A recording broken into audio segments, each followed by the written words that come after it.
राधे राधे।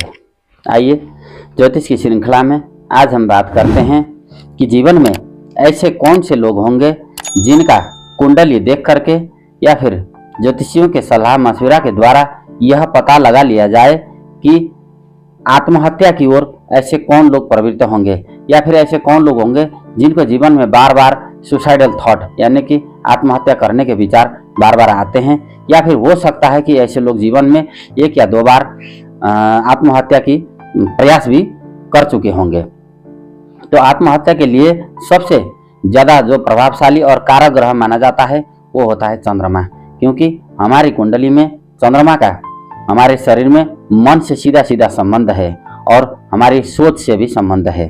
तो जो हमारे मन में विचार आएंगे उन्हीं विचारों को दिमाग में लेकर के हम लोग चलते रहते हैं और उसी के आधार पर हमारा व्यवहार भी तय होता है। चंद्रमा और बुध और साथ में राहु, ये तीनों ग्रहों की विशेष भूमिका जो है आत्महत्या के लिए मानी जाती है। यदि अगर किसी व्यक्ति की मारक दशा चल रही हो, मारक ग्रहों की या फिर बाधक ग्रहों की दशा चल रही हो, तो उस समय में यदि अगर चंद्रमा और राहु साथ में होंगे, छठे आठवें 12वें भाव में होंगे, तो ऐसे व्यक्ति को आत्महत्या के विचार आने की संभावना ज्यादा रहती है। जिन किसी व्यक्ति का मूलांक, जो अंक ज्योतिष है उसमें मूलांक होते हैं, उसमें 2, 4, 7 और 8 मूलांक वाले लोगों को भी आत्महत्या की प्रवृत्ति अधिक हो सकती है। चंद्रमा और राहु यदि अगर साथ में बैठे होंगे और खास करके छठे आठवें 12वें भाव में तीर्क भाव में बैठे होंगे, तो भी ऐसे लोगों को आत्महत्या के विचार बार बार आते हैं। केंद्र में कोई भी ग्रह ना हो और ऐसी स्थिति में और अन्य शुभ स्थान में भी शुभ ग्रहों की कमी अगर हो रही हो, तो ऐसे लोगों को भी आत्महत्या के विचार अधिक आते हैं। इसीलिए जहाँ तक कोई भी हो, उनकी कुंडली में केंद्र स्थान में 1 या 2 शुभ ग्रह होने चाहिए।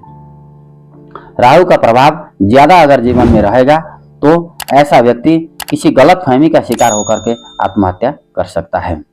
केंद्र में केवल शुभ ग्रह होंगे तो भी आत्महत्या के प्रयास के संकेत ये देता है।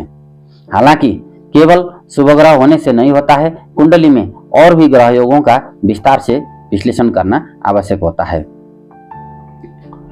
यदि अगर मान लीजिए आत्महत्या के योग तो बन रहे हैं, फिर भी ऐसी स्थिति में अगर गुरु बलवान हैं और केंद्र में बैठे होंगे, तो ऐसा व्यक्ति मन में सोच जरूर आएगा लेकिन वो कभी आत्महत्या के कदम नहीं उठाएगा।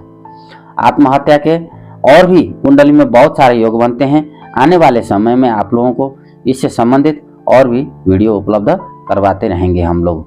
और जिन लोगों का इस तरह के योग बनते हैं, ऐसे लोगों को भगवान शंकर पार्वती की उपासना करना चाहिए, नियमित शंकर भगवान को जल चढ़ाना चाहिए और अपने जीवन का कल्याण करना चाहिए। चंद्रमा को बल देने के लिए चंद्रमा से संबंधित जप पाठ इत्यादि कर सकते हैं, ध्यान कर सकते हैं, या फिर माला लेकर के ओम सम सोमाय नमः या फिर चंद्रमा के बीज मंत्र, तांत्रिक मंत्र और वैदिक मंत्रों का जाप भी किया जा सकता है।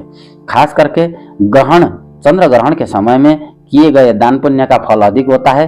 तो ऐसे लोगों का जिनका चंद्रमा खराब है या फिर राहु से पीड़ित है, ऐसे लोगों को चंद्र ग्रहण के समय में अवश्य ही दान पुण्य का कार्य भी करते रहना चाहिए।